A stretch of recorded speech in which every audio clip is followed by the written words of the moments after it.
What? Hello, welcome back, Mere Mortalites. Another edition of Meanderings here with the Mere Mortals. I'm Juan. I'm Karen. Karen down here in the other corner, and we are back at our regular spot. We're back in Southbank, baby. I dare any security guard to come up to us this time around and say, "Hey, what are you doing here? We got proof. We got proof that we're allowed to be here. We have the email. We've actually got confirmation from the corporation saying, you know what, you guys are such dope cunt. You can come and record all up and down Southbank." So anyways, so very much thank you to Southbank. They didn't have to let us, but they did. Correct, and they got it back to us in, I would say, adequate time. Adequate time. So, yeah, it wasn't like much quick, but it was appreciated. adequate. Anyways, today Meanderings, as you might be able to tell, it's a deep conversation sometimes, but definitely much more light-hearted points. Emphasis stories, on the lightness. Anything that comes to mind, anything that's happened in the week past, anything interesting and exciting. What have you got for today? I got 2 topics. Good. I've got 2 other topics as well. I've got 2 topics. I'm going to kickstart with mine straight away. And it is a question I'm going to pose to you straight away. Okay. Which is, just imagine you are sitting outside a service station, 7-Eleven, Shell, something like that. And let's say you're homeless. Sitting outside, though. Okay, yeah, I was going to say, outside. There's no real reason I would be out there. Correct. So you're homeless. So you're sitting out there. What are you doing? You're probably wanting people to give you some money, some cash. However, let's just say someone suggests to you or says to you, "Hey, I don't have any cash, but I'll get you anything you want." What would you say? Let's just imagine you're homeless. You know, maybe you've been sitting out there for 8 hours, no food. What would be your response? What do you think? Sniffing some gas. I'd ask for a gas for the petrol, and then I can sell that on. Oh, okay. At a market increase. But if you could get some food though, what would you say? I mean, you'd be thinking for something like highly calorie dense. So I'd be thinking something with a lot of fat, something with I'd if it was me, I guess I'd be wanting something hot as well. So probably like a pie or a sausage roll. That's exactly what went to my mind. I thought a pie, something like that. So why am I asking you? So what does the science say? What was the optimal science say of? I reckon the science would be a pie or like an ice cream or something. No, but the reason I asked you this was this very same thing happened to me just recently. So I went to go and put in some fuel for the car, and there's a guy sitting outside. Obviously didn't look completely homeless, but obviously he looked like he was sitting down outside of a fuel station. So, and again, he went for the usual asking question of, "Hey, have you got some spare cash?" And I said, "No, I don't." So I genuinely didn't. But I said, "Hey, I'll get you food though if you want. Like, I'll get you whatever you want." And his response was, "Oh, thanks, man. Can you get me a can of Coke?" So I got him a can of Coke, right? And I gave him the can of Coke. But it made me think, man, if you're being asked like anything that you could possibly have, like if he's like, "Oh, I'll get you whatever food you want," and you respond with a can of Coke, I'm like, that is suboptimal. That is suboptimal levels. In so many ways. There is so many better things that you could have asked for. Maybe he needs to be hydrated. I don't know. He didn't appear to have other food along with him. Was it a hot day?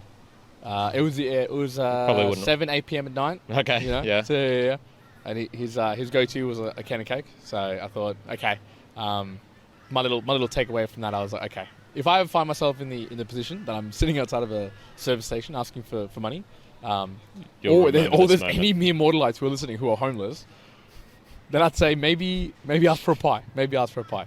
Do you reckon there'd be anybody out there who listens to us who is homeless? No, almost certainly not. No. There you go. It's an untapped market. Yeah, I very much doubt. Yeah, I very much doubt if they've got access to a phone, which a lot of them do. I very much doubt they're wandering onto places like this. I could be wrong, but I doubt it. Yeah, okay. There you go. Untapped market. That's the mere mortals next stop. All right, so I want to talk a little bit about languages and maybe culture for my one. So here's a couple of things I've noticed recently. Duolingo is being sneaky. You're very sneaky, Duolingo. Why is it being sneaky? As I've mentioned before many times, I'm trying to learn German at the moment, and I'm being lazy at the moment. I'm only doing half an hour each day. I like that you say at the moment. When did you start the German goal?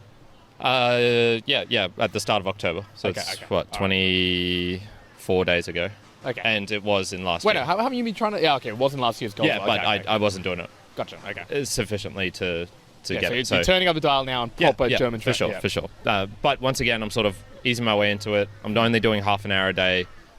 With that little, like, you would spend too much time there's like a 10-15 minute period I feel each time you come to the language where it's like, if you're learning on your own, how I really want to be, how I did for Spanish, there's this interim period right at the start where it takes some getting like just momentum to get into it. This is how the moving the flywheel. I need to bring up these certain websites to be able to go into here, sort of thing. And so unless I'm committing an hour and a half, it sort of feels pointless trying to do it on my own. I'd rather just have a structured thing. So using Duolingo at the moment, suboptimal, yes, totally, 100%. But it's useful for the moment, and that's what I think Duolingo is good for. But they're being sneaky. So there's lots of sentences where I have to say that I don't like podcasts. So I have to say, you think on... What? Like in their app, so you're using, whether you use the one on your mobile, which I don't, I use the desktop one, they will have... Basically, it's a lot of it's like, here's a sentence in English, translate to German. Here's a sentence in German, translate it English. Here's a sentence in German, say it in German into the microphone and it'll pick it up. Sure. And so a bunch of them, and I've noticed recently, have been saying where you have to say things like, I've railed against before about, the owl never goes hiking. The Eule jogs? No, not jogs. Hiked, wandern nicht. So you have to say like, the owl, or nie wandert, whatever. You're filling me with confidence with your German right now. I'm on the spot, man. And there's a bunch where you have to say, I don't like podcasting, or I never listen to podcasts. Like and they things actually like that. That's what you have to repeat. And I'm wondering, is Duolingo just being really sneaky against podcasts? Because if I had to guess, what is the other main way that people would learn another language? I bet a whole bunch of them are doing it through podcasts. There is a lot of podcasts. Yeah, 100%, man. All of the let's think back to some of the biggest. Well, you wouldn't know because you've never learned another language. Exactly. In a structured manner, I guess, other than reading a dictionary, which is so dumb. I mean, I learned French in a pretty structured way. How'd you do that? Tutors, going through like, not Duolingo, but a similar sort of application. And what was that? French. What was that application? How would you do it? Oh, it was like a mobile app. And would you speak into it? I was speaking into it, and that's why I was like podcast. I'm like podcast because what I'm thinking is like, I watched a lot of videos where it was like an hour long, being like, here's a French word, say this, and repeat it back in English, and this is the English translation, blah, blah, blah, blah, blah. So but I wouldn't think about that as a podcast. That's more of like an e-learning video. Yeah, which is what I would imagine it to be in an audio form. But I don't know if I would call that a podcast. So I was like, a podcast for learning languages? But, I mean, let's just call that terminology, sure, yeah. Let's, an audio course, for example. So some of the biggest ones, Pimsleur, Michelle Thomas, they're some of the biggest ones, and they've been around for ages. Those, I would say, are similar to podcasts in a way. Okay.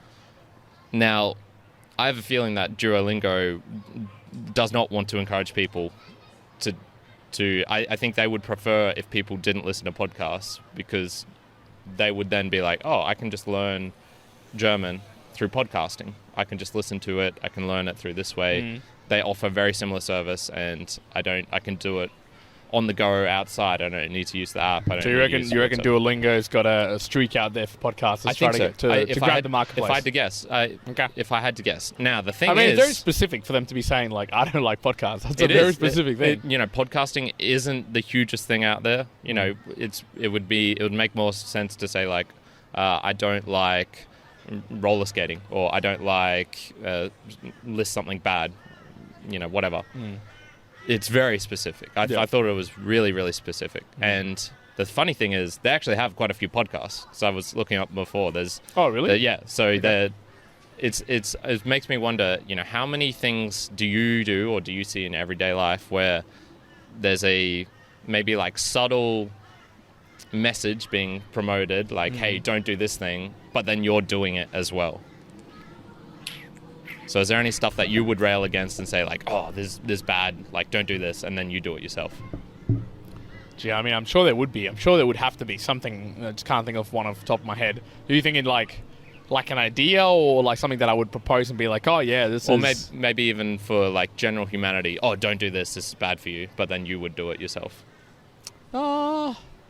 I mean, there would be like the very easy things like, oh, don't overly drink too much. Make sure you get enough sleep. And then me, myself, not going ahead and doing that all the time. Speaking Juan with his glasses on right now because he's hungover. Yeah. Although I don't feel hungover. I feel fresh. I feel tired. Suboptimal. Suboptimal performance today, for sure. But less hungover, more sub amount of sleep. But still, probably. Have you got any clear ones? The only one that really jumps out to me was even our podcast where, I rail against Spotify and say it's a shit app, which it is.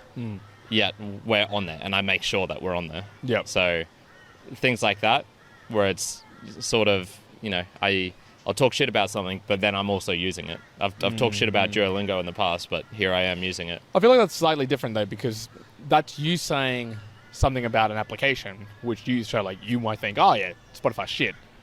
But that is like an extreme subjective view. Like, if the marketplace wants that application, then that's where the market's going to go to. So you'd be an idiot not to then be present in the application where people are marketplace. That's like saying that, I feel like that's not... I don't know if that applies 100%, but I get the point behind it. I still don't think Duolingo's out on the fight against podcasts, though. I just found that very weird. It's a very strange thing, jumped though. out Have you come across any other very specific niche things like that come up there? I mean, the owl thing's weird. Like, it doesn't even make sense. Most of the others, the owl is just because their mascot is an owl. So that sort of makes sense to me.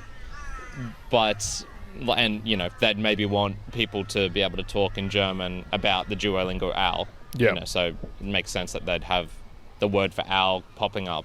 I haven't learned rabbit, for example, but I have learned owl. Why is that? Well, an owl's their logo. So that sort of thing. The other stuff is pretty basic. Ordering food in a restaurant, going to places, saying like, oh, you should go straight, get out of the house, that sort of stuff. Yep. So, there's nothing. That's just the one that's really jumped out at me. Yeah. Okay. Fair enough. Yeah, that's interesting. I mean, I was just thinking back to learning French, and when I went down the path of learning, one sentence or a couple of words in like all these different languages, it made me think just from language learning. And as you were saying sort of German, I went, oh man, will I ever really bother like to put the energy to ever like learn another language again? And I think overwhelmingly, my mindset's like, I never want to learn another language again. Like that, I just don't want to put any of that energy. But I do want to engage with the culture of different people and understand, texts and information in that sort of more in-depth level than just surface that you would understand from an English speaking. So I'm caught in the middle of like, do I want to learn fully French or German or Japanese or Chinese? Nah, like I just don't want to invest that energy. And I also feel like in a few years' time it'll be obsolete anyways, as anybody will just be able to translate everything. But the deeper like tea down the path of culture and what it means for a particular text and what it means from like its exact like root and when it was written, it's like, oh yeah, you'll always be missing that. You'll always be missing that context, which it makes me go, oh man, yeah, that's probably a down bit. I'd say the translation services are already pretty damn good, but they're missing what you just said. The deeper stuff, and James Cridland just had this the other day. There's a thing where it's converts your voice to Spanish. I had to listen to it. It's definitely understandable, definitely makes sense, but you can just hear it. Certain words get said in a Italian accent rather than a Spanish accent. Oh, really? So, yeah. So instead of saying it was like the company name was Veritone, and instead of being like Veritone, it was Veritone. It was like sort of like more Italian than. And I just went, I can hear the difference. I can hear why that doesn't make sense. Yeah. Juan, you've got some explaining to do. So for anyone out there, so speaking of language learning, what does jailbait mean in Spanish, Juan?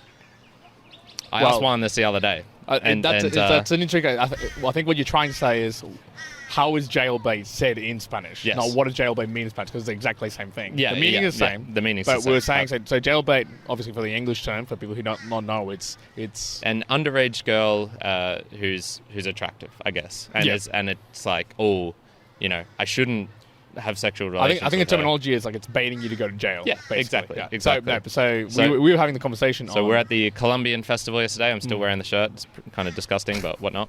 And there was several women there that Juan found particularly attractive. It was definitely Juan who was attracted to the jailbaits, not me. Yes, I was like, Juan, how do you say jailbait in Spanish? It's like a word I've never used.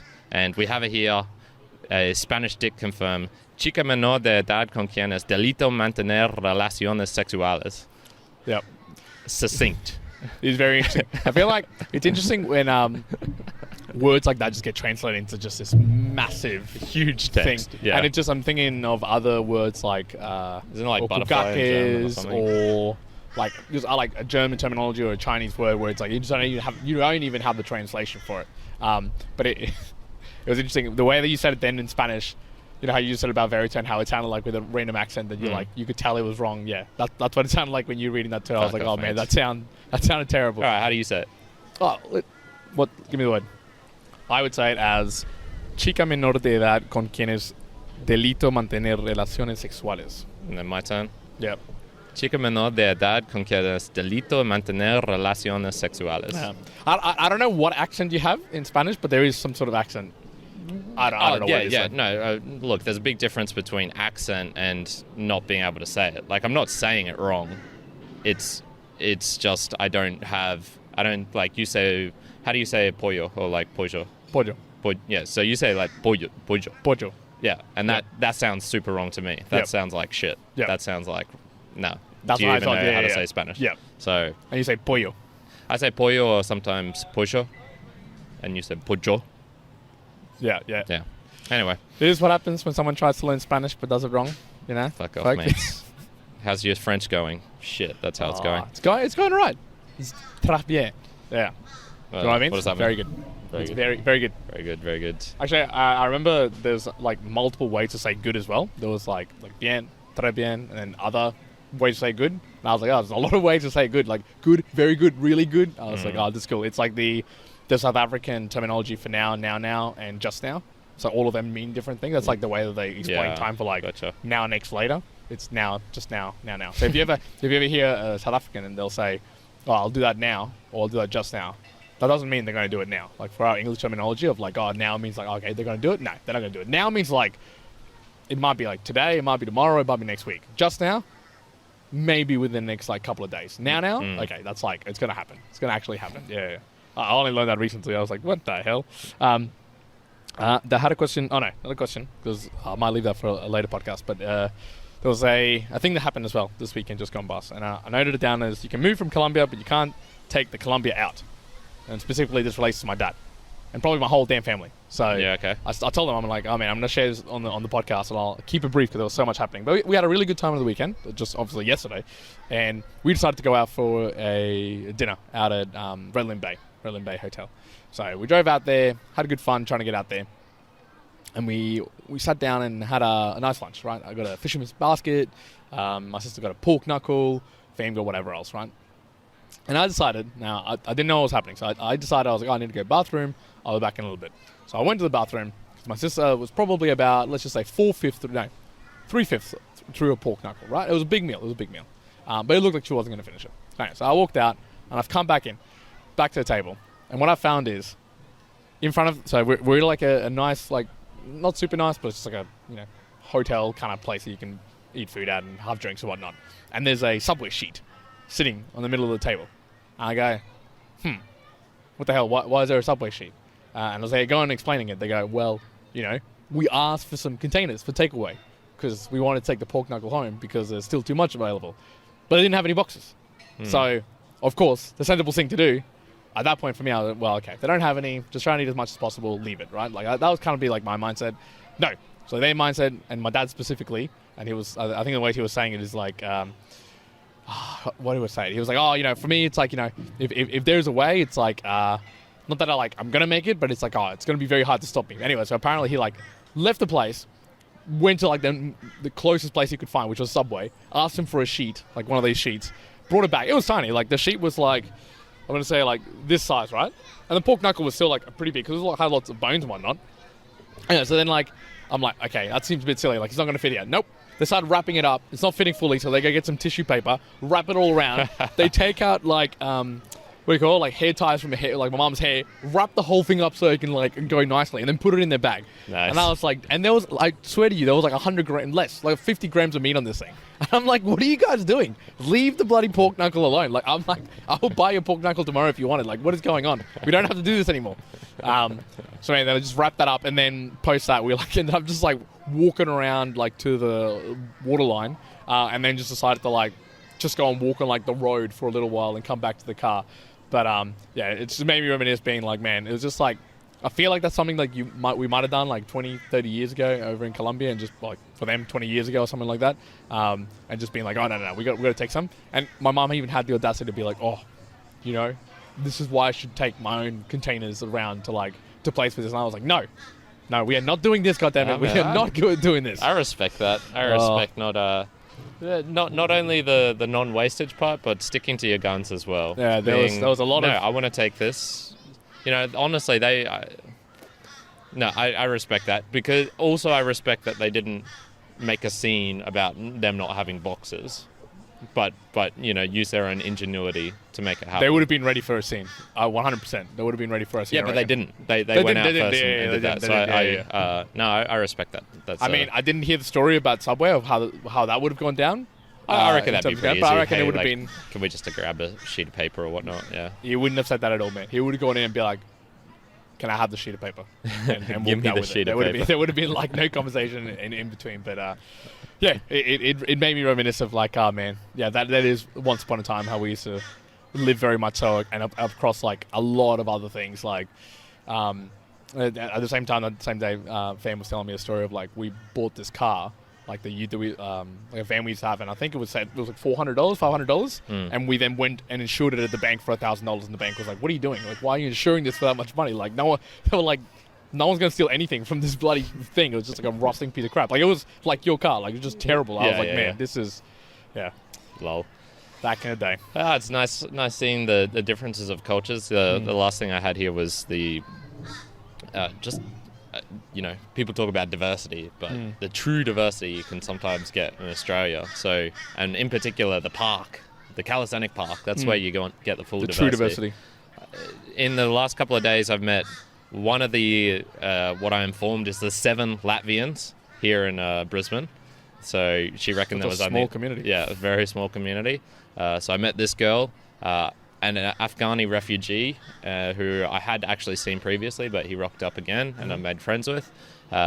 Japanese girl, and then there was a Cuban dude as well who also comes to the park. So all of this was in like within 2 days. Mm-hmm. And you learn some crazy things. Like in Latvia, like they've, you know, even though it sounds super close to Russian, it's like, no, it's a completely different language. I'm just thinking, okay, you can maybe think it is, but it's probably really, really close. But maybe it's not. I learned that steroids in Russia, in Afghanistan, are very expensive. If you want to be a bodybuilder in Afghanistan, which this dude was semi-doing, super expensive there. And he was telling me about... I'm not particularly sure why it was. I don't think he really explained why, but he was just saying vitamins there, they're pretty hard to get. He was telling me about, he was trying to convince me to take some steroids actually. And he was like, oh yeah, you know, you're like fit looking, but you know, if you want to be bigger, like you probably need to take some. And I was like, oh cheers man, I'm not really trying to do that, but whatever. And he was saying it's like a steroid that's in a pill form that's I don't know if, because you know plenty of bodybuilders and stuff like this, where the side effects are minimal. Does that describe any that sounds like? I'm sure there would be some type. There's like, I mean, there's even like some new in the market apparently that are like that with like little side effects. Although, to be honest, I feel like a lot of them are marketed being like, there's no side effects in any of these. Like, you're totally fine. And then 5 years, 10 years later, fuck you and whatever other way. But yeah, so, you know, I learned some funny stuff about that. Japanese when you talk to these people, so like it's a nice diversity, do you learn their names?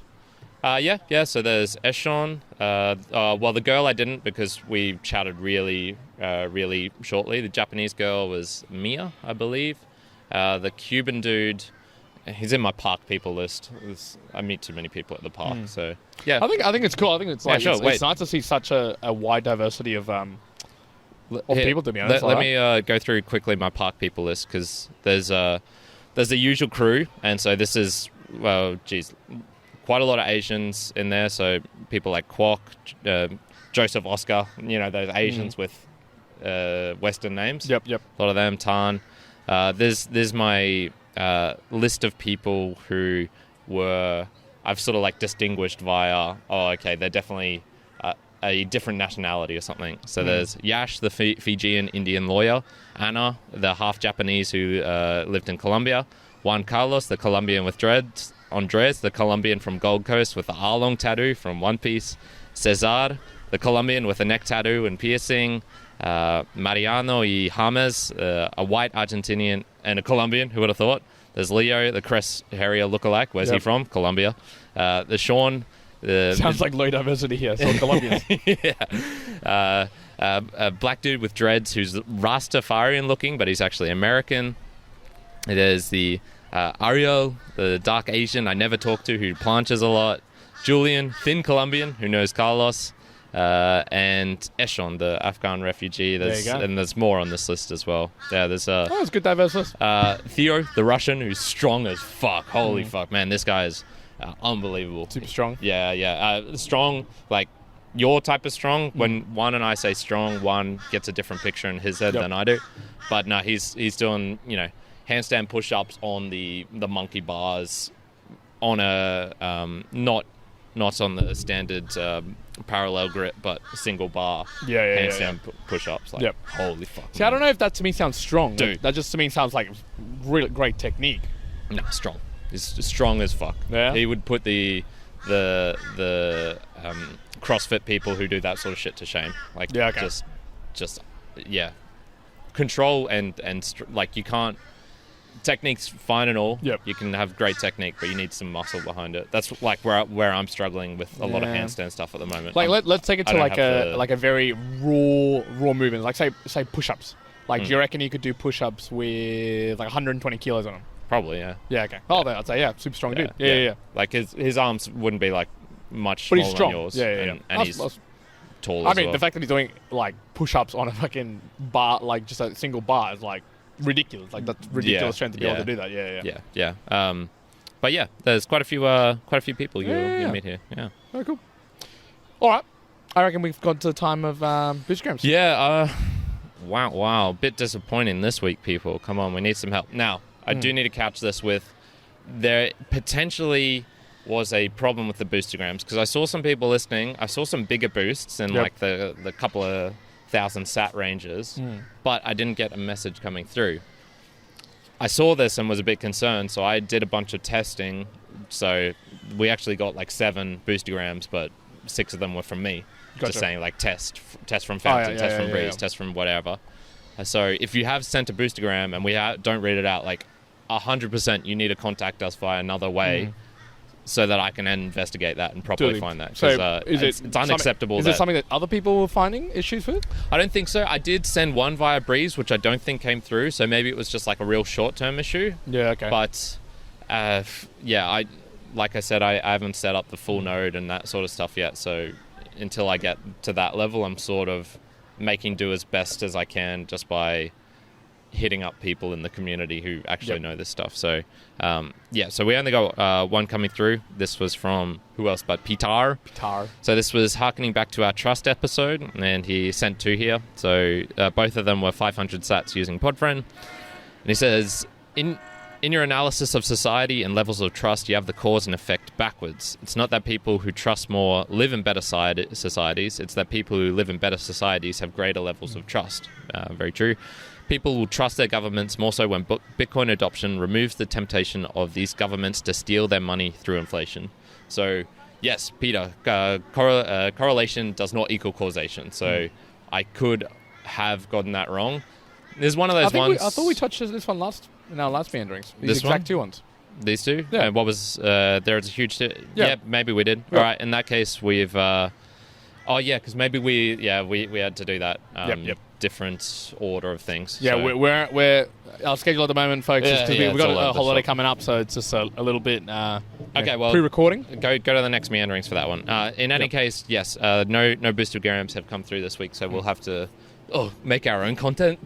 Jeez, oh my god, our own content. But god dang. yes, so maybe instead of reading some out, we can just explain why Boostagram is useful and how you can maybe do it. So Boostagrams, for those who are new to us, is essentially a way of sending us a message directly while listening in the app. So if you've ever heard people saying like, hey, what do you think of this topic? What do you think of this episode? They'll then typically say, you can contact us via Instagram or Discord or wherever. Leave a comment. Yeah, leave a comment. The problem with this is, geez, where are you? Are you listening via Spotify? Then you have to get out of Spotify, go to these places. If you're on YouTube, yeah, sure, that's a bit easier, but once again, it still can be hard. So with the Boostagrams, essentially there's a bunch of new apps out there where whilst you are listening to the episode and you maybe don't want to use YouTube, so you're just listening to the audio, you can go in there, you can write a message, and it's timestamped to when the boost is sent, the Boostagram is sent, and so you can say like, Peter, Dad, you were talking about trust in this episode, and I think you got something wrong here. And so then we know, he's talking about this particular point in this episode. Exactly. Or it can just be a way of encouragement, a way of direct feedback for us to know whether it's we're doing good things or not. What would you like to hear more about? What do you think we got wrong? Encouragement, all that sort of stuff. So I mean, that comes down to the name of it all. It's value for value. So you do provide value to us by the sheer fact that we are giving you value back. Yeah, obviously. And then we read it out on the show. We discuss it more. We thank you personally via on the show. And yeah, it's just really, really fun way of connecting with people and more direct, more personal. It's the most fun I've had podcasting and connecting. Instagram messages, they're nice. They're cool, but they're still a bit removed. These are like right in the very moment connected. sort of thing. Exactly. So with all that said, how can you do that? If you go onto newpodcastapps.com and search out any which have value in it, it's a bit of a painful process at the moment because you'll have to learn a bit about cryptocurrency and wallets and things like that. But this is what we talk about on this show a lot as well, so kind of get used to it, I guess, because... I'd almost say, look, it's not a foregone conclusion, but, in 4 or 5 years' time, I feel like that knowledge is going to be pretty commonplace as well. Yeah, so, it'll just be there. If you don't hop on now, you'll probably hop on later. Exactly. So exactly. Yep. We just kind of give you a leg up in the world of digital wallets, and providing value back to us as we provide value to you. Yes. So we're going to leave it there. The Immortalites. So obviously, we're going to probably say, the next action for you, next best action. Go take a look. Go listen to some of our podcasts already that we've talked about. Value for Value, even the Value for Value podcast itself, if you want to learn a little bit more specifics around all that. So type that into YouTube if you want videos and short clips, which we've created from those. Otherwise, if you look on our website, Immortals, go to the search function in there, type in Boostagram or podcasting. You'll see plenty come up, and you can dive into those. Exactly. Yeah. All right, folks, we'll leave it at that for now. Immortalites, one out. Current out. Bye. Yeah, yo. Good.